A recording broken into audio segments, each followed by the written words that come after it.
الحمد للہ رب العالمین والصلاة والسلام علی سید الاولین والآخرین اللہ من الشیطان الرجیم بسم اللہ الرحمن الرحیم انا نحن نزلنا الذکر وانا له لحافظون صدق اللہ مولانا العظیم۔ محترم سامعین و ناظرین، اس وقت میں آپ کے سامنے ایک بڑے حساس موضوع پر لیکن دنیاوی اور اخروی نقطہ نگاہ سے بہت ہی اہمیت والے موضوع پر اظہار خیال کرنا چاہتا ہوں۔ موضوع یہ ہے کہ یہ بات تو ہم سب تسلیم کریں گے اور اس کے تسلیم کیے بغیر چارہ کار نہیں ہے کہ دنیا ہمیشہ اس وقت تباہ ہوئی ہے اور اس وقت خرابیوں کا شکار ہوئی ہے جب خواہشات نفس کی اسیر ہوئی ہے، اور انہوں نے ہمیشہ یہ کوشش کی ہے کہ جو ہمارے جی میں آئے سو ہم کریں، اور اس میں زندگی کا ہر طبقہ شریک رہا ہے۔ اقتدار بھی اسی میں آ کر بدمست ہوتا ہے، عام آدمی بھی اسی میں آ کر تباہ ہوتا ہے، اور چھوٹے بڑے سب جب اس بیماری کا شکار ہوتے ہیں تو وہ عام طور پر گمراہی کا شکار ہو جاتے ہیں۔ اس لیے اس کا ایک ہی حل ہے جو اللہ نے ہمیں روز ازل دے دیا تھا، وہ یہ ہے کہ اللہ نے جب پہلے انسان کو دنیا میں بھیجا تو اس کو اس بات کا پابند کر دیا کہ تمہاری دنیا کی، تمہاری زندگی کی اصلاح کے لیے اور زندگی گزارنے کے لیے جو طریقہ ہونا چاہیے وہ ہم اپنی طرف سے نازل کریں گے۔ تم اپنی ضروریات کے حصول کے لیے اپنے طور پہ جو جی میں آئے کرنا، لیکن اس کے حلال و حرام ہونے کا فیصلہ، اس کے جائز و ناجائز ہونے کا فیصلہ، اس کو استعمال کرنے کا فیصلہ، اس کے مقاصد کو متعین کرنے کا فیصلہ، یہ ان تمام چیزوں کا تعلق ہم سے ہے۔ یہ فیصلہ تم نہیں کرو گے، یہ ہم کریں گے۔ اسی طرح زندگی گزارنے کے لیے تمہیں جس آئین کی ضرورت ہے، قانون کی ضرورت ہے، روایات کی ضرورت ہے، آداب کی ضرورت ہے، وہ فیصلے بھی ہماری طرف سے ہوں گے، تمہاری طرف سے نہیں ہوں گے۔ چنانچہ یہ وہ بات ہے جو حضرت آدم علیہ السلام سے لے کر نبی کریم صلی اللہ علیہ وسلم تک ہر رسول نے آ کر انسانوں کو بتائی۔ ان کا پہلی دعوت کے الفاظ یہ ہوتے تھے کہ اعبدوا اللہ ما لکم من الہ غیرہ، لوگو اللہ کی بندگی کرو، اپنی خواہش کی بندگی نہ کرو، اپنے طاغوت کی بندگی نہ کرو، اپنے مصنوعی اور وضعی قوانین کی بندگی نہ کرو۔ تمہارا الہ یعنی حاکم حقیقی اور تمہارا معبود حقیقی، تمہارا مطلوب حقیقی، وہ صرف ایک اللہ کی ذات ہے۔ اس کے سوا نہ سر کسی کے سامنے جھکنا چاہیے، نہ کسی کی غیر مشروط اطاعت ہونی چاہیے۔ یہ وہ باتیں ہیں کہ جو ہر مذہب نے کہی ہیں، اور اگر کسی مذہب میں یہ باتیں نہیں ہیں تو اس کا مطلب یہ ہے کہ اس مذہب کی سرے سے کوئی حقیقت نہیں ہے۔ اب دنیا میں جتنے مذاہب آئے، یہ بات اس سے پہلے میں ایک دوسری نشست میں کہہ چکا ہوں کہ دنیا میں جتنے مذاہب آئے ان کی دعوت تو یہی رہی، لیکن آج ہماری مشکل یہ ہے کہ ان میں سے کسی مذہب کے پاس یہ دعوت محفوظ نہیں ہے۔ جو ان کے پاس کتابیں آئیں وہ ختم ہو کے رہ گئیں، یعنی وہ اس طرح اٹھا لی گئیں کہ آج ان کا وجود تک نہیں ہے، اور اگر کسی کتاب کا وجود ہے تو اس بارے میں کوئی دو رائے نہیں ہے کہ وہ انتہائی غیر محفوظ کتابیں ہیں۔ اور ویسے بھی کتاب اگر محفوظ بھی ہو لیکن کتاب لانے والے کے حالات جو اس کو پریکٹیکل شکل دیتے ہیں وہ حالات محفوظ نہ ہوں تو وہ کتاب موم کی ناک بن جاتی ہے۔ پھر اس کی ہر آیت اور ہر حکم کی جو تعویل بھی ہو سکتی ہو اس میں کوئی بعید بات نہیں ہوتی۔ آپ اس کو کچھ سے کچھ بنا ڈالیں، اس لیے کہ جب آپ کے سامنے اس کا پریکٹیکل نمونہ موجود نہیں ہے اور وہ اللہ کا رسول ہوتا ہے، جب اس کے حالات اٹھا لیے جاتے ہیں تو پھر کتاب کا ہونا یا نہ ہونا دونوں برابر ہوتے ہیں۔ اور یہی وجہ ہے کہ ہم دیکھتے ہیں کہ جتنے بھی بڑے بڑے رسول آئے ہیں ان کی کتابیں بعد میں گم ہوئی ہیں یا بعد میں تحریف کا شکار ہوئی ہیں، لیکن ان کے حالات پہلے دنیا سے گم ہو گئے۔ یہ اس وقت موضوع تو نہیں ہے، لیکن میں بات کو چونکہ آگے بڑھانا چاہتا ہوں اس لیے میں حوالہ دینا ضروری سمجھتا ہوں کہ حضرت موسیٰ علیہ السلام جیسا جلیل القدر پیغمبر بھی جن نے تاریخ میں غیر معمولی نقوش چھوڑے ہیں، ان کا بھی حال یہ ہے کہ ان کی کتاب کی آخری کتاب یعنی آخری باب کہہ لیجئے، اس کو کتاب کہا جاتا ہے، اسی میں کتاب کا لفظ بول رہا ہوں، جس کا نام ہے کتاب تثنیہ، اس میں آج بھی یہ آیتیں موجود ہیں جس میں بتایا گیا ہے کہ اللہ کا بندہ موسیٰ وہ 120 سال کی عمر میں کوہ موآب میں فوت ہو گیا اور اس کو کوہ موآب کے دامن میں گاڑا گیا، اور اب اس پر اتنا وقت گزر گیا ہے کہ اس کی قبر کو بھی کوئی نہیں جانتا۔ پہلے یہ بات ایک سوچنے کی ہے کہ ایک کتاب جو حضرت موسیٰ علیہ السلام پر نازل ہوئی، اسی کے ایک حصے میں آخر یہ باتیں ان کی موت کی، ان کی قبر کی، اور پھر ان کی گاڑے جانے کی، اور اتنا عرصہ گزر جانے کی، یہ کیسے ممکن ہو گئی؟ تو یہ تو بجائے خود معلوم ہوتا ہے کہ یہ الحاقی چیز ہے۔ چلیے اس بحث کو چھوڑ بھی دیا جائے تو آپ اندازہ کریں کہ دنیا میں ایسا کبھی نہیں ہوا، بلکہ ہماری دیکھنے کی بات یہ ہے کہ دنیا تعلیمات کو تو بھول جایا کرتی ہے، لیکن تعلیمات والوں کو نہیں بھولا کرتی، یعنی پیغمبروں کی قبروں کو یا اپنے بزرگوں کی قبروں کو تو لوگ کبھی نہیں بھولتے۔ لیکن اس قوم کے بارے میں آپ کیا تصور کریں گے کہ خود ان کا دعویٰ یہ ہے کہ اب اتنا عرصہ گزر گیا ہے کہ ان کی قبر کو بھی کوئی نہیں جانتا۔ تو اس کا مطلب یہ ہے کہ کتاب ان کے پاس جیسے کیسے موجود تھی، لیکن موسیٰ علیہ السلام ان کے پاس موجود نہیں تھے، ان کا کچھ بھی موجود نہیں تھا۔ اس طرح سے جس کی مدد سے واقعتاً وہ انقلاب برپا ہوا تھا اور وہ ایک دین وجود میں آیا تھا، آئین اور قانون وجود میں آیا تھا، جب اس کو ختم کرنا مقصود تھا تو وہ پہلے پیغمبر کے حالات اٹھائے گئے، اس کے بعد کتاب غیر محفوظ ہو گئی۔ یہ سارے پیغمبروں کے ساتھ اور تمام ادیان کے ساتھ، تمام مذاہب کے ساتھ یہی حادثہ پیش آیا ہے۔ اس لیے ہم اگر کسی دھڑے کا شکار ہوتے تو ہم صاحب یہ کہتے ہیں کہ ہم کسی کو نہیں مانتے، ہم سب کو مانتے ہیں۔ ہم کسی میں لا نفرق بین احد من رسل، ہم رسولوں کو تسلیم کرنے میں کوئی فرق نہیں کرتے۔ ہم یہ نہیں کرتے کہ نؤمن بعض ببعض، کسی کو مانے کسی کو نہ مانے، یہ اسلام نے اس کی تعلیم نہیں دی۔ لیکن مشکل وہ ہے جو میں آپ سے عرض کر رہا ہوں کہ کسی اور پیغمبر کی لائی ہوئی تعلیم آج بالکل محفوظ نہیں ہے، اس کا 10% حصہ بھی محفوظ نہیں ہے۔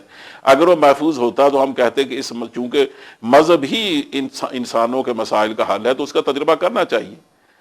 اس لیے دیانتداری کا تقاضا ہے کہ مذہب کے نام سے یا مذہب کے حوالے سے جو ہماری بنیادی ضرورت ہے اس کو اگر آزمانا اور تجربہ کرنا ہے تو پھر جو مذہب محفوظ ہے ظاہر ہے اسی کا تجربہ ہونا چاہیے۔ تو اگر کسی کے سورسز محفوظ ہیں، کسی کے ماخذ محفوظ ہیں کسی مذہب کے، تو وہ ہمارا دعویٰ یہ ہے وہ صرف اسلام ہے، اس کے علاوہ اور کوئی نہیں ہے۔ دو اس کے بنیادی سورس یا دو ماخذ ہیں بنیادی، یہ قرآن کریم ہے اور دوسری سنت رسول ہے۔ اب میں دونوں کی بات کرتا ہوں۔ جہاں تک قرآن کریم کا تعلق ہے، ایسے لوگ تو بے شمار آپ کو ملیں گے دوسرے مذاہب میں، ان کے پڑھے لکھے بھی ان پڑھ بھی، جو یہ دعویٰ رکھتے ہیں کہ قرآن کریم محمد کریم کی اپنی لکھی ہوئی کتاب ہے، وہ اللہ کے رسول نہیں تھے، اس لیے یہ بھی اللہ کی کتاب، اللہ کی طرف سے نازل نہیں ہوئی۔ یہ کہنے والے تو آپ کو بہت ملیں گے، لیکن پڑھے لکھے لوگوں میں بشرطے وہ غیر جانبدار ہو اور عصبیت نے اس کی آنکھوں کو بالکل اندھا نہ کر دیا ہو، ایسا کوئی آدمی شاید ہی آپ کو ملے گا جو یہ کہے کہ قرآن کریم جس حال میں پہلے دن تھا وہ آج اسی حالت میں نہیں ہے۔ یعنی اس کے غیر محفوظ ہونے کا دعویٰ کوئی صاحب علم نہیں کر سکتا، بلکہ جب بھی انہوں نے خود تجربہ کرنے کی کوشش کی ہے، یہ دیکھا ہے کہ قرآن کریم محفوظ ہے یا نہیں، تو ان کو تسلیم کیے بغیر چارہ کار نہیں رہا کہ قرآن کریم واقعی محفوظ ہے۔ اگرچہ انہوں نے اس کے لیے بہت کوششیں کی ہیں 1400 سالوں میں کہ قرآن کریم کو غیر محفوظ کرنے کی کوشش کی جائے، لیکن اس میں کبھی بھی وہ کامیاب نہیں ہوئے۔ غالباً 1933 میں، بلکہ اس سے پہلے کہنا چاہیے کہ جرمن نے، میں اس سے پہلے ایک نشست میں عرض کر چکا ہوں کہ انجیل کے نام سے انہوں نے ایک تجربہ کیا، باقاعدہ ایک بورڈ بنایا، انہوں نے دنیا بھر سے سریانی زبان میں جتنے بھی نسخے ممکن تھے انجیل کے وہ سب جمع کیے۔ اس کے بعد جو ان کی رپورٹ آئی وہ یہ تھی کہ انتہائی غیر محفوظ کتاب ہے جس میں 2 لاکھ کے قریب روایات کا اختلاف پایا جاتا۔ یہ خود ان عیسائیوں کی رپورٹ تھی۔ ان کو پھر حسد پیدا ہوا قرآن کریم پر، ان کے پادریوں کو، تو انہوں نے پھر ایسے ہی ایک پینل یا ایسی ایک کمیٹی بنائی باقاعدہ جرمن میں، ان کی یونیورسٹی میں، اور ان کا تیسرا ڈائریکٹر، یہ 3 نسلوں تک یہ سلسلہ جاری رہا۔ ڈاکٹر حمید اللہ مرحوم نے لکھا کہ تیسرا اس کا ڈائریکٹر 1933 میں جب میں پیرس میں تھا تو مجھے میری اس سے ملاقات ہوئی، وہ وہاں اس لیے آیا تھا کہ پیرس یونیورسٹی میں جتنے بھی قرآن کریم کے نسخے موجود ہیں پرانے یا نئے، وہ سب کی فلم لینے کے لیے آیا تھا، اس کی تصویریں لینے کے لیے، اور وہ بتاتا تھا کہ اس وقت تک ہم 41,000 نسخے قدیم سے قدیم جمع کر چکے ہیں اور وہ ہمارے پاس جمع ہے، اور ہم اس کا پس کام جو جاری ہے اس کو ٹیلی کر کے دیکھتے ہیں کہ ان میں غلطی ہے یا نہیں۔ 1939 کی جنگ میں اگرچہ امریکہ نے بم مار کے وہ سب کو ختم کر کے رکھ دیا، وہ لوگ بھی مر گئے، وہ ادارہ بھی تباہ ہو گیا، لیکن اس سے پہلے جو ایک مختصر رپورٹ آئی تھی، اگرچہ مکمل رپورٹ تو بعد میں انہیں دینی تھی، وہ مختصر رپورٹ یہ تھی کہ آج تک جتنا ہم نے کام کیا ہے اتنے ہزاروں نسخوں کو آپس میں ٹیلی کرنے کے بعد، تو ہم نے دیکھا ہے کہ اس میں روایت کا اختلاف ایک بھی نہیں ہے۔ البتہ اگر ہمیں جو کوئی اختلافات ملے ہیں تو صرف کتابت کے اختلافات، یعنی لکھتے ہوئے کاتبوں نے غلطی کی، مثلا فرض کریں کتابت کا اختلاف یہ ہوتا ہے کہ بسم اللہ الرحمن الرحیم مختلف کاتبوں نے لکھا ہے، تو کسی نے مثلا رحمان کو چھوڑ دیا، کسی نے لکھ دیا، یعنی ایک نے غلطی کی دوسرے نے اصلاح کر دی، یہ کتابت کا اختلاف۔ اس طرح کے اختلافات تو ظاہر ہر کتاب کے بارے میں ہو سکتے ہیں لکھنے والوں کی وجہ سے، لیکن جہاں تک ان کا آپس میں روایت کا اختلاف ہے کہ ایک کتاب یہ کہے کہ یہ آیت تھی اس میں، دوسرا کہے کہ نہیں ہے، ایک کہے اس میں سورت تھی، دوسرا کہے بالکل نہیں ہے، ایک کہے یہ پارے اتنے تھے، دوسرا کہے نہیں اس کے پارے تو 26 اور 27۔ اس طرح کا کوئی اختلاف قرآن کریم میں، یعنی انہوں نے تسلیم کیا کہ دنیا میں اگر کوئی کتاب واقعی محفوظ ہے تو وہ صرف اللہ کی یہ کتاب ہے۔ اللہ کی تو میں کہہ رہا ہوں، یعنی محمد کی یہ کتاب جسے کہتے ہیں کہ وہ محفوظ۔ ہماری قریبی تاریخ میں 1950 میں برطانیہ نے ایک بالکل اس کے طور پر ایک نسخہ باقاعدہ ایجاد کیا قرآن کریم کا، اور کوشش کی کہ اس کو عام کیا جائے لوگوں میں، اور لوگوں کو یہ بتایا جائے کہ اصل نسخہ یہ ہے، اور جو آج تک مسلمان پڑھتے رہے وہ غلط ہے۔ اور یہ تو ان کے مستشرقین ہمارے نوجوانوں کے ذہنوں میں یہ بات ڈالنے کی کوشش کرتے ہیں نا کہ تمہارے پاس جو قرآن کریم وہ محفوظ تو ضرور ہے، لیکن حقیقت یہ ہے کہ ابھی تک اس کی ترتیب دینا باقی ہے۔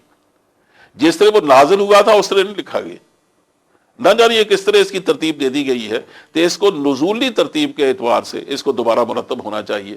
چنانچہ ان کی نزولی ترتیب دی، اس سے آپ اندازہ کریں کتنا فرق پڑا کہ اس کی پہلی جو سورت تھی وہ سورہ زلزال تھی، اس میں بعض آیات میں بھی کمی بیشی کی، اور اس کو باقاعدہ بڑی تھوڑی قیمت رکھ کر بڑے خوبصورت کاغذ پر اس کو شائع کیا گیا۔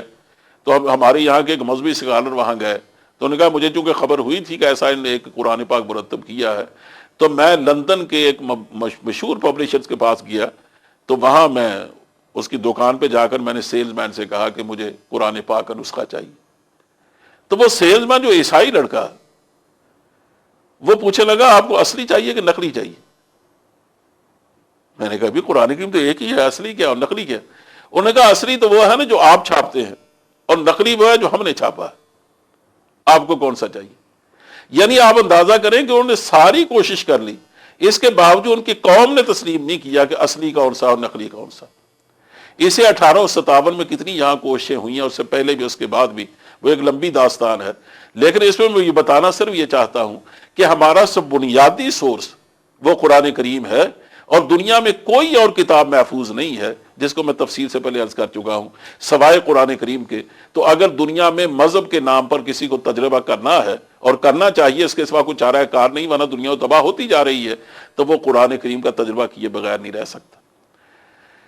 جیسے میں اس سے پہلے عرض کر چکا ہوں کہ اللہ کی کتاب دنیا میں اس طرح کبھی نہیں آئی کہ اس کی ہر بات ہماری ضرورت کے مطابق مکمل ہو۔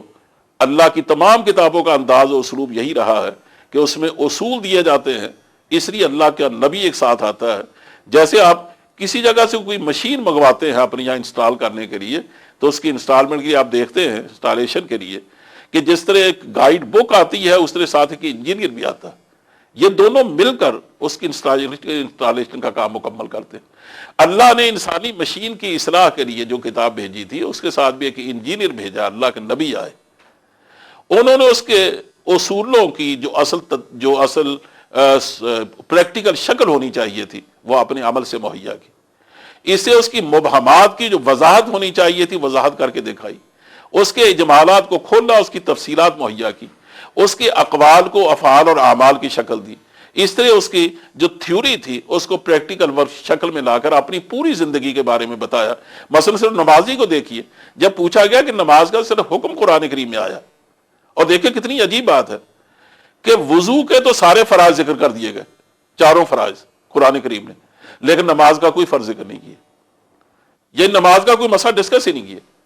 صاحب کہا اور جب بھی حکم آیا تو اقیم الصلاۃ، اور یا اس کے ساتھ مزید کوئی بات کہی ہے تو یہ کہ خشوع خضوع سے نماز پڑھو۔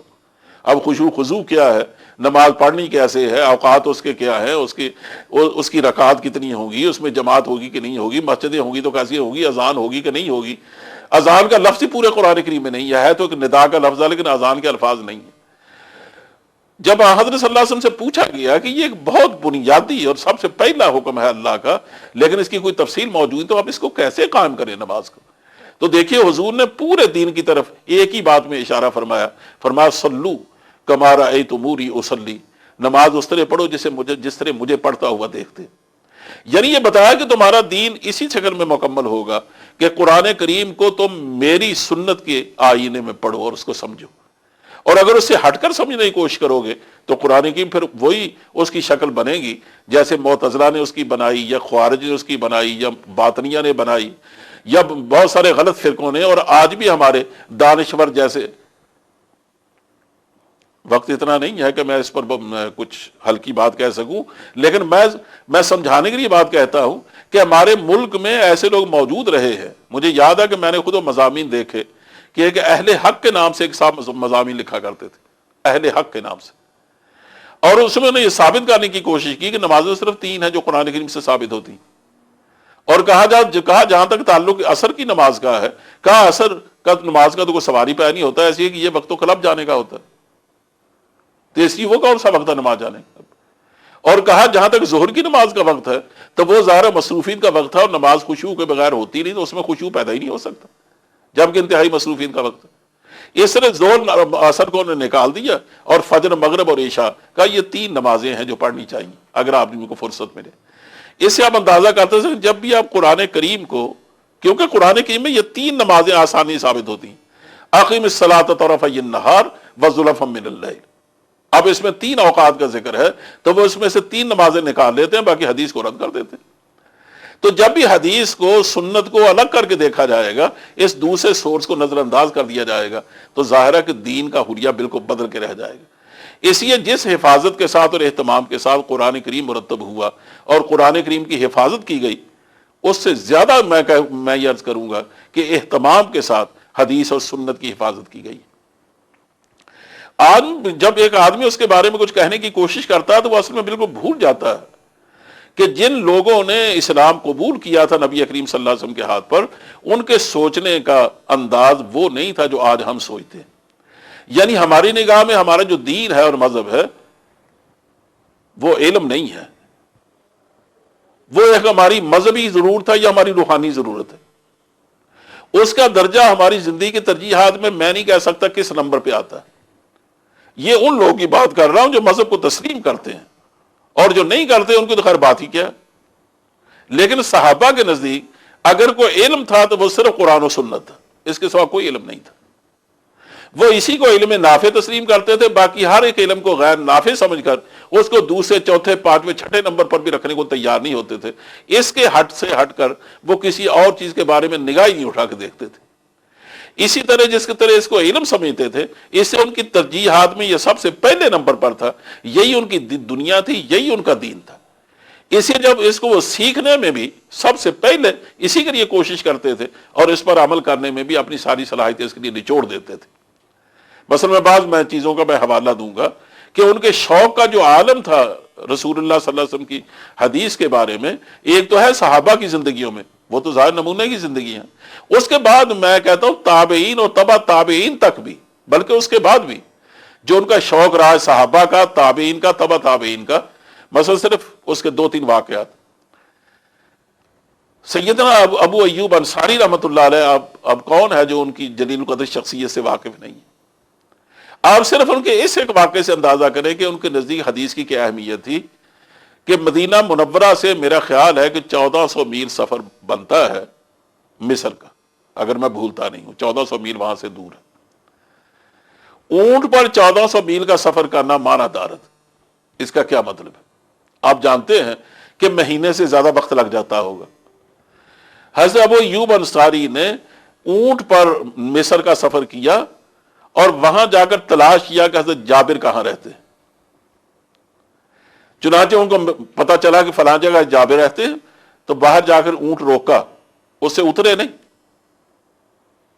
پوچھا کہ جابر گھر میں ہے؟ انہوں نے کہا جی گھر میں ہے۔ اب اونٹ سے اترے، حضرت جابر باہر تشریف لائے، وہیں کھڑے ان سے ملے، انہیں پہچان لیا کہ تب وہ ایوب آیا، ان کی خوشی کا ٹھکانا ہی نہیں تھا۔ اب وہ اندر کھینچ رہے ہیں انہیں کہ آپ کھانا کھائیں، تشریف رکھیں۔ کہا نہیں، جس کام کے لیے میں آیا ہوں میری بات سن لو۔ میں نے سنا ہے کہ تمہارے پاس ایک ایسی حدیث ہے جو صرف تم نے سنی ہے نبی کریم صلی اللہ علیہ وسلم سے۔ وہ حدیث کو میں جانتا ہوں، لیکن میں اصل سوچ تک پہنچنا چاہتا ہوں کہ اگر آپ نے سنی ہے تو میں آپ سے سن کر ظاہر ہے کہ اس کی گواہی دوں گا، اس مجھے اطمینان ملے گا۔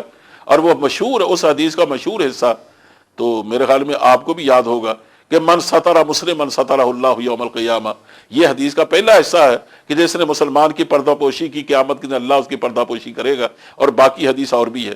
انہوں نے کہا جی ہاں میں نے نبی کریم صلی اللہ علیہ وسلم سے سنا تھا۔ چنانچہ وہیں کھڑے کھڑے انہوں نے ان سے وہ حدیث قبول کی، لی، یاد کیا، وہیں سے اوپر چڑھ گئے۔ وہ کہتے ہی رہے، انہوں نے کہا نہیں میں اپنے سفر کو خالص رکھنا چاہتا ہوں۔ اس نے پیچھے آدمی دوڑا ہے کہ سب ایوب کو کس طرح روکو۔ یہ عجیب بات ہے کہ اتنا عظیم انسان آئے مدینے سے اور ہم اس کی ضیافت بھی نہ کر سکے۔ وہ نہیں رکے تو انہوں نے پیچھے 3 دن کا کھانے کا سامان جو ایک مہمان کے لیے ضروری ہے ایک مسلمان کے لیے، وہ ضیافت کے طور پہ بھیجا۔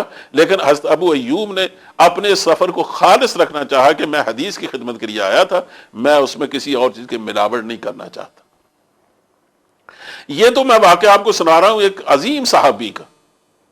اب جن لوگوں نے واقعتاً خدمت کی ہے صاحب محدثین نے، ان میں ایک بہت عظیم نام ہے امام احمد بن حنبل کا۔ اب میں اسی طرح کا واقعہ ان سے بھی آپ سے عرض کرنا چاہتا ہوں تاکہ آپ کو پتا چلے کہ نسلیں 2-3 درمیان میں گزر گئیں، لیکن وہ شوق جو اللہ کے رسول نے اپنی سنت کے بارے میں پیدا کیا تھا اس میں کمی نہیں آئی۔ جن لوگوں نے بھی اس راستے میں کام کیا انہیں اسی شوق سے کام کیا۔ انہوں نے سوچا کہ ایک مشہور محدث ہیں جن کا نام تھا عبد الرزاق بن حمام، یہ رہتے تھے یمن میں۔ انہوں نے اپنے ساتھی حضرت یحییٰ بن معین جو امام احمد بن حنبل ہی کی طرح بہت بڑے محدث گزرے، اور امام احمد کے بارے میں آپ کو معلوم ہونا چاہیے کہ وہ مسند امام احمد بن حنبل کے مصنف ہیں، اور اس میں انہوں نے 40,000 احادیث جمع کی، اور اگر اس کے مقررات کو نکال دیا جائے تو 30,000 احادیث ہیں، اور کہا جاتا ہے یہ تمام احادیث امام احمد کو زبانی یاد تھی۔ اس میں مزید اضافہ پھر بعد میں ان کے بیٹے نے کیا۔ اتنی عظیم کتاب ہے وہ، اور اتنے عظیم آدمی ہیں۔ باقی ان کا فطرہ خلق قرآن کے حوالے سے جو ان کی خدمات ہیں اس لحاظ سے وہ امام اہل سنت ہیں، اور یہ ہمارے یہاں آج تک یہ بات کہی جاتی ہے کہ جس کے دل میں احمد بن حنبل کی عزت اور قدر و منزلت نہیں ہے وہ اہل سنت میں سے نہیں۔ اتنے عظیم آدمی۔ وہ حج پر گئے، جناب یحییٰ بن معین رحمہ اللہ تعالیٰ وہ بھی ان کے ہمراہ ہیں۔ اب ان کا ارادہ یہ ہے کہ حج کے بعد ہم صنعاء کا سفر کریں گے، کیونکہ وہاں عبد الرزاق بن حمام بہت بڑے محدث رہتے ہیں، اور بعض احادیث ان کے پاس ایسی ہیں جو دوسرے واسطوں سے ہم تک نہیں پہنچی، اگرچہ ہم ان احادیث کو جانتے تو ہیں، لیکن درمیان میں سند کا مکمل ہونا بڑا ضروری تھا ان کے نزدیک، کیونکہ حضرت کی کسی بات کو وہ بغیر سند کے اطمینان سے یاد نہیں کرتے تھے۔ یعنی دنیا میں ایک ہی شخصیت ہے کہ اتنے کڑے پیمانوں سے اس کے حالات کو جانچا گیا ہے، ورنہ میں صاف یہ عرض کرتا ہوں کہ اگر ان کڑے پیمانوں سے آج اگر کسی کی بایوگرافی لکھی جائے تو شاید قائد اعظم کی بھی نہ لکھی جا سکے، شاید علامہ اقبال کی بھی نہ لکھی جا سکے۔ اسی کو ان میں بنیادی چیز یہ ہے کہ جو بات میں کہنے لگا ہوں یا لکھنے لگا ہوں یہ یا تو میں نے براہ راست خود سنی ہو یا درمیان کے جو واسطے ہیں ان میں سے کوئی بھی ناقابل اعتماد نہ ہو۔ اب ان میں اگر کوئی شخص ایسا ہے جو نماز پابندی سے نہیں پڑھتا تو ناقابل اعتماد ہے، جس نے زندگی میں ایک بار بھی جھوٹ بولا وہ ناقابل اعتماد ہے، اس نے جس کے بارے میں بات کہی اگر اس کی ملاقات سے ثابت نہیں ہے تو ناقابل اعتماد ہے، وہ کسی اور معاملے میں اگر اس کے بارے میں یہ پتا چلے کہ وہ گناہ کبیرہ کا ارتکاب کر چکا ہے تو وہ ناقابل اعتماد ہے۔ ان پابندیوں کے ساتھ آپ بتائیے اگر قائد اعظم کے حالات آپ لکھنا چاہیں تو ان کے گرد و پیش میں جو لوگ ہیں، اللہ مجھے معاف کرے میں کچھ کہنا نہیں چاہتا، آپ جانتے ہیں کہ ان پابندیوں کی ذمہ داریوں کو آپ نبھا سکتے ہیں؟ ہم کسی کے بارے میں شاید نہ نبھا سکیں، لیکن وہ ایسی پابندیوں کو قبول کرتے تھے، اس سند کے ساتھ وہ حضرت صلی اللہ علیہ وسلم کے ایک ایک ارشاد کو لیتے تھے۔ مثلا امام بقی بہت بڑے محدث ہیں، امام شافعی کے استاد ہیں۔ ان کے والد گرامی نے جب حکومت کی ملازمت کر لی تو انہوں نے اپنے والد سے براہ راست حدیث لینے سے انکار کر دی، حالانکہ ان کے والد محدث ہیں، بہت نیک آدمی۔ انہوں نے کہا کہ حکومت کی ملازمت بجائے خود ایک تہمت ہے، اور اس بات کا امکان ہے کہ آدمی کبھی نہ کبھی کسی دباؤ میں آ کر شاید اصل بات کو چھپا جائے۔ اس لیے اب ان کے بعد انہوں نے اگر اپنے والد سے کوئی روایت کی ہے تو وہ روایت کی ہے جس میں دوسرا کوئی شریک ہے، یعنی دوسرے نے روایت کی اور وہی روایت ان کے والد نے کی تو انہوں نے کر دیا اپنے والد سے، ورنہ اس کے بعد انہیں اپنے والد سے روایت کرنا چھوڑ دیا۔ یعنی اندازہ کریں کس احتیاط کے ساتھ نبی کریم صلی اللہ علیہ وسلم کے ارشادات کو آگے نقل کیا گیا۔ تو امام احمد وہاں گئے تو یہ دونوں بزرگ طواف کر رہے تھے کہ اچانک یحییٰ بن معین کی نظر پڑی، انہوں نے دیکھا کہ اپنے عبدالرزاق بن حمام تو طواف کر رہے ہیں، جن کے پاس ہم نے جانا تھا صنعاء یمن میں۔ ان کو دیکھ کے تو بڑی خوشی ہوئی، وہ جا کر ان سے ملے، سلام کہا، اور جا کر کہا کہ ہم تو آپ کی خدمت میں یمن حاضر ہونے والے تھے، اچھا ہوا آپ یہاں تشریف لے آئے، اللہ نے آپ کو بھیج دیا، آپ کہاں ٹھہرے؟ میں نے بتایا فلاں جگہ۔ انہوں نے کہا ہمیں آپ وقت دے دیجئے، کل آپ کے پاس آئیں گے اور آپ سے حدیث سنیں گے۔ اور ساتھ ہی انہوں نے تعارف کرایا، یہ میرے ساتھ احمد ابن حنبل ہیں۔ انہوں نے کہا ہاں میں ان کی بہت تعریف سن چکا ہوں، اللہ نے ان کو بہت برکت دی ہے، بہت علم دیا ہے، میں نے بڑی تعریف سنی ہے ان کی۔ الگ الگ ہو گئے۔ اب امام احمد بن حنبل یحییٰ بن معین سے کہنے لگے کہ بھائی آپ نے ان سے وقت کیوں لیا اور کیوں پابند کیا شیخ کو کہ ہم آپ کے پاس آئیں گے اور آپ سے حدیث سنیں گے؟ انہوں نے کہا بھائی اللہ کا شکر ادا کرو کہ 1 مہینے کا جانے کا سفر، 1 مہینے کا آنے کا سفر، ہم اس سے بچ گئے۔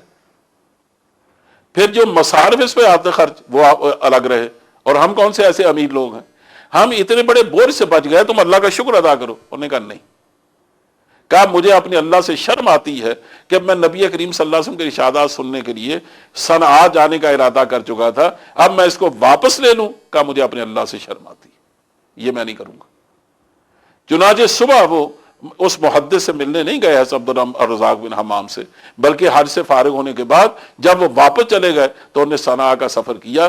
2 مہینے آنے جانے میں لگے، جو مصارف پیش آئے وہ الگ، یہ سارا انہوں نے بوجھ برداشت کیا، لیکن یہ جو ایک ادب تھا حدیث کے علم کا اور جو محبت تھی اس میں انہوں نے کمی نہیں آنے دی۔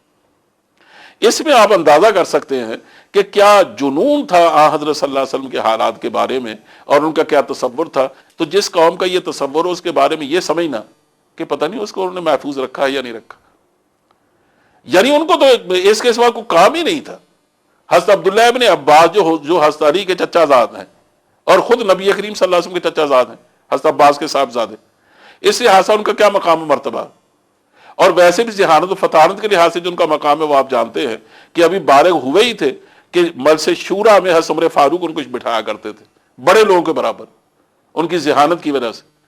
ان کا حال یہ ہے کہ وہ نبی کریم صلی اللہ علیہ وسلم کے ارشادات کو جمع کرنے کے لیے جب ان کو پتہ چلتا فلاں انصاری صحابی کے پاس وہ احادیث ہے، تو وہ مثلا ظہر کے وقت یا عصر کے وقت یا کسی ایسے وقت وہ پہنچ گئے ان کے گھر اور دستک دی، پتہ چلا کہ وہ تو آرام کر رہے ہیں، تو منع کر دیا کہ میرا نام نہ بتانا۔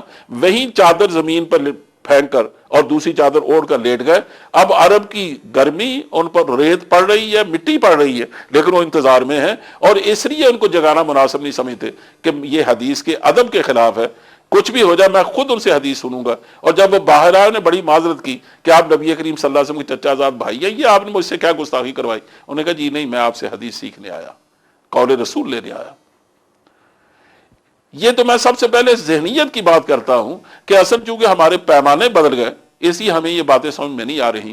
اگر ہمارے پیمانوں میں وہی راستی آ جائے اور وہ درستی پیدا ہو جائے تو پھر ہماری یہ سمجھنا کوئی مشکل نہیں۔ اب میں عرض کرتا ہوں کہ اس حدیث کی حفاظت کے لیے کیا کیا گیا۔ قرآن پاک کے بارے میں تو میں نے عرض کیا، حقیقت یہ ہے کہ کسی بھی صداقت کی حفاظت کے لیے، چاہے وہ قول رسول ہو یا کوئی اور، 4 طریقے ہیں، اور میرے نزدیک کوئی 5واں طریقہ نہیں ہے۔ کوئی ہوگا تو اسی سے پھوٹ سکے تو الگ بات ہے، ورنہ بنیادی چیزیں، بنیادی ذرائع 4 ہی ہیں، اور اس زمانے میں بھی تھے، آج بھی ہیں۔ البتہ فرق یہ ضرور پڑا ہے کہ اس زمانے میں سب سے بنیادی جو ذریعہ تھا کسی بھی بات کی یاد رکھنے کا وہ حافظہ تھا، آج وہ بات نہیں رہی۔ اس زمانے میں جب کوئی آدمی اپنے حافظے کی مدد سے کوئی بات کرتا تھا نا، اس کو قبول کیا جاتا تھا، اور اگر کوئی لکھی ہوئی اپنی تحریر کی مدد سے بات کرتا تھا اس کو لینے سے انکار کر دیا جاتا تھا۔ مسعودی بہت بڑے محدث ہیں، امام معاذ نے ان کو دیکھا کہ وہ اپنی تحریر کو دیکھ کر بات کرتے، انہیں اپنے حافظے پر اعتماد نہیں ہے، تو انہوں نے ان سے حدیث لینے سے انکار کر دیا۔ انہوں نے کہا میں آپ پر اعتماد نہیں کر سکتا۔ اسی کے عرب یہ سمجھتے تھے کہ لکھی ہوئی تحریر چوری ہو سکتی ہے، مٹ سکتی ہے، چرائی جا سکتی ہے، اس میں قلم کاری ہو سکتی ہے، اسی یہ کوئی مستند اور ثقہ ذریعہ نہیں ہے کسی بات کی حفاظت کا۔ اگر کوئی ثقہ ذریعہ ہے تو وہ صرف حافظہ ہے جس میں کوئی تبدیلی ممکن نہیں ہے۔ اللہ کا طریقہ یہ ہے کہ وہ اس نے بے شمار صلاحیتیں انسانوں کو دے کر پیدا کیا ہے، اس میں جس صلاحیت پر محنت کی جاتی ہے وہ بڑھتی ہے، اور جس کو نظر انداز کیا جاتا ہے وہ کمزور ہو جاتی. آپ دیکھیں جو لوگ ایتھلیٹ ہیں وہ دوڑنے میں محنت کرتے ہیں، ان کے مسل اس کے مضبوط ہو جاتے ہیں، وہ ہم سے تیز دوڑتے ہیں. ویٹ لفٹر ہم سے زیادہ وزن اٹھاتے ہیں، پہلوان ہم سے زیادہ قوت رکھتے ہیں. وجہ اس کی کیا ہے کہ انہوں نے ان چیزوں کو بڑھانے میں محنت کی. آپ مثلا ڈاکٹر حضرات ہیں، آپ جانتے ہیں کہ اگر آپ کوئی ہڈی کسی کی ٹوٹ جائے اس پر آپ پلاسٹر چڑھا دیتے ہیں. اب چونکہ وہ اگر بازو ہے یا ٹانگ ہے تو وہ بالکل سیدھی رہتی ہے، وہ حرکت نہیں کرتی. جب آپ پلاسٹر کھولتے ہیں تو وہ اس کی حرکت ختم ہو چکی ہوتی.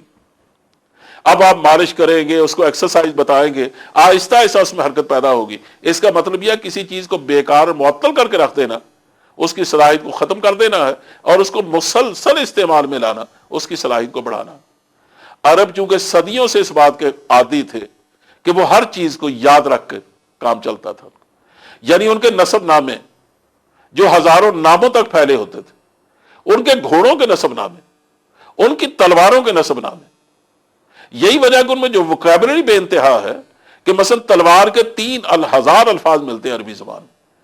شیر کے لفظ کے لیے آپ کو 500 لفظ ملیں گے. یعنی اتنی موت کے لفظ کے لیے آپ کو 25 لفظ ملیں گے. آپ کوئی زبان ایسی نہیں دیکھ سکتے جس میں آپ کو یہ وکیبلری ملے. یہ وکیبلری وجہ اس کی کیا تھی کہ وہ بہت بڑے حافظے کے مالک تھے. تو جس میں حافظہ ہوگا ظاہر الفاظ کی بھرمار تو ان کے پاس ہوگی، اور جس آدمی کو کوئی بات یاد ہی نہیں رہتی تو اس کو ایک کے بعد دوسرا لفظ کہاں یاد رہے گا. خواجہ حسن نظامی مرحوم نے لکھا ہے کہ میں نے اپنے سارے مضامین میں چند الفاظ سے کام لیا ہے، اس لیے کہ میری یادداشت اچھی نہیں. ابوالکلام کی یادداشت بے پناہ تھی، تو آپ دیکھیے کہ اس کے یہاں الفاظ اس طرح یعنی لگے بندھے اور ہاتھ باندھے کھڑے رہتے جیسے لونڈیاں کھڑی ہوتی یا غلام ہاتھ باندھے کھڑے رہتے کہ وہ انتظار میں رہتے ہیں کب ہمیں چنے اور کب لکھے. تو یہ حافظہ ان کی ہمیشہ ایک ایسی ضرورت رہا ہے کیونکہ وہ لکھنا پڑھنا نہیں جانتے تھے. آج ہمارے پاس ان کا بہت بڑا سرمایہ جو ادبی سرمایہ ہمارے پاس ہے، اس میں بیشتر سرمایہ ان کے حافظے کی مدد سے ہم تک پہنچا. اور پھر یہ ان میں حیرت انگیز بات یہ تھی کہ عرب شعراء چھوٹی موٹی غزلیں یا نظمیں کہنے کے عادی نہیں تھے. ان کے قصیدے اکثر طویل ہوتے تھے اور بعض وقت 200 شعر تک لمبا قصیدہ ہوتا تھا. اور ان کے یہاں کوئی لکھنے کا طریقہ بھی نہیں تھا، وہ آتے زبانی پڑھ کے سناتے تھے. عکاظ جیسے میلوں میں ہزاروں لوگ ان کے سننے والے ہوتے تھے.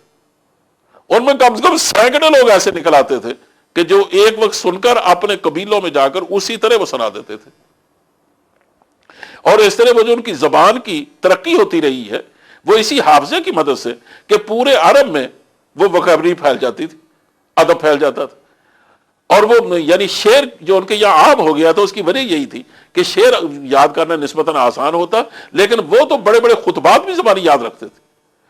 لیکن اس کو آج ہمیں یہ باتیں عجیب لگتی ہیں، لیکن معلوم ہوتا ہے کہ پروردگار ان باتوں کو سمجھانے اور یاد دلانے کے لیے بعض بار ایسی مثالیں پیدا کر دیتا ہے کہ تاکہ آسانی سے یقین آ جائے.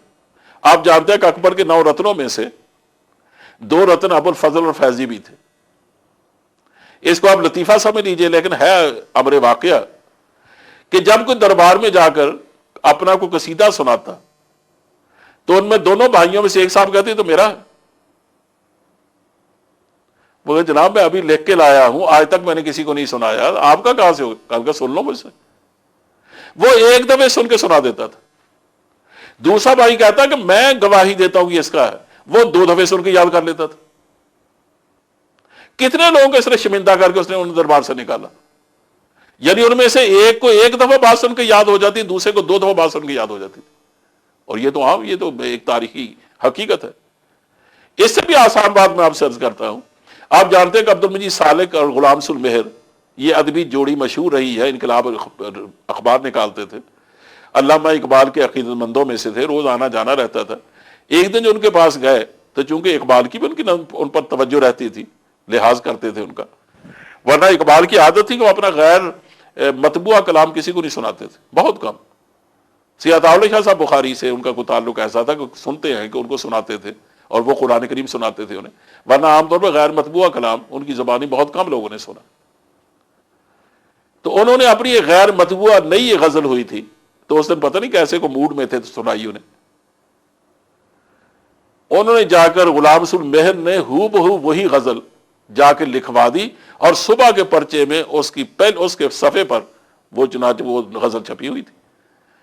تو رسالہ تو وہ اخبار تو آتا تھا اقبال کے گھر بھی، انہیں دیکھا کہ ہیں یہ میری غزل یہ کہاں سے آ گئی، انہیں کہا معلوم ہوتا ہے نے چرائی ہے۔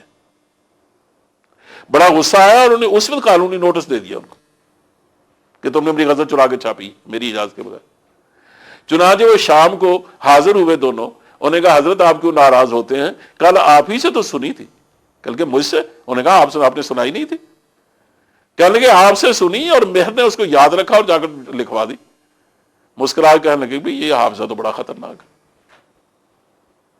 اس سے بھی بڑھ کر میں عرض کرتا ہوں علامہ انور شاہ کاشمیری رحمۃ اللہ علیہ، جو دارالعلوم دیوبند کے صدر مدرس رہے اور شیخ الحدیث رہے، خیر ان کا علم بھی بے پناہ تھا اور عمل بھی اللہ کی خاص عطا تھا۔ علامہ اقبال نے غلط نہیں کہا، اس میں کوئی مبالغہ نہیں تھا، اور علامہ اقبال کو ان سے بڑی عقیدت تھی، کہتے ہیں کہ ان کے ہاتھ پر بیعت بھی کی تھی، اور ان کے اس لحاظ سے بڑے احسانات ہیں کہ اقبال کے گھر میں چونکہ مرزائیت کا اثر تو تھا، ان کے بڑے بھائی عطا احمد وہ مرزائی تھے، اقبال پر بھی اس کے اثرات تھے۔ انہی دنوں اتفاق سے لاہور آئے سید صاحب، شیرا والے ٹھہرے تھے، تو علامہ اقبال نے پھر اپنے گھر 2 دفعے ان کو آنے کی تکلیف دی۔ یہ مسائل پھر وہاں انہوں نے سمجھے، ختم نبوت کیا ہے، فتنہ ارتداد کیا ہے، مرتد کیوں واجب القتل ہوتا ہے، اس طرح کے مسائل۔ اس کے بعد پھر خط و کتابت رہی فارسی زبان میں ان سے، تو انہوں نے یہ بات کہی تھی کہ پچھلے 500 سال میں اتنا بڑا آدمی پیدا نہیں ہوا۔ ان کا حافظہ بہت ضرب المثل تھا سید انور شاہ صاحب کا۔ یہ جامع ازہر دورے پر گئے، انہیں دورے پر بلایا انہیں، وہاں انہوں نے اپنی لائبریری بھی دکھائی، تو لائبریری میں انہوں نے ایک کتاب دیکھی فقہ کی زبان کی، نور الایضاح اس کا نام ہے، اور آج دینی اداروں میں پڑھائی جاتی ہے، وہ میں نے خود بھی پڑھی ہے، ہم چھوٹی اپنے ابتدائی کتابوں، بہت اچھی کتاب ہے فقہ کی۔ انہوں نے دیکھا اس کی ترتیب پسند آئی، تو کہنے لگے کہ آپ ہمیں دے دیں، ہم دیوبند کی طرف سے شائع کر دیں گے۔ تو ازہر والے کہنے لگے جی ہم نے اس کا سر و سامان کر لیا ہے، ہم قریب سے شائع کرنے والے ہیں، اس کا قلمی نسخہ تھا۔ کہنے لگے چلو اچھا مجھے رات کو پڑھنے کے لیے دے دو۔ پڑھی رات کو، صبح نسخہ ان کو واپس کر دیا، اور دیوبند آ کر وہ کتاب لکھوا کے شائع کر دی۔ اب پوری کی پوری کتاب جو کم از کم 250-300 صفحے کی ہوگی، اس کو سید صاحب نے ایک دفعہ پڑھا اور آ کر لکھوا دیا، اور یہ ان کے لیے کوئی غیر معمولی بات نہیں تھی۔ وہ اس لیے عام طور پر بازار نہیں جاتے تھے، کہتے جو بات ذہن میں آ جاتی ہے وہ نکلتی نہیں۔ اور یہ بات انہوں نے ایک دفعہ کہی کہ ایک شخص تھا جو اللہ سے دعا مانگا کرتا، یا اللہ مجھے ابن حجر جیسا حافظہ دے دے، تو ہم نے دیکھا کہ اس کو وہ حافظہ مل گیا۔ تو وہ اصل میں اپنی بات کہتے تھے۔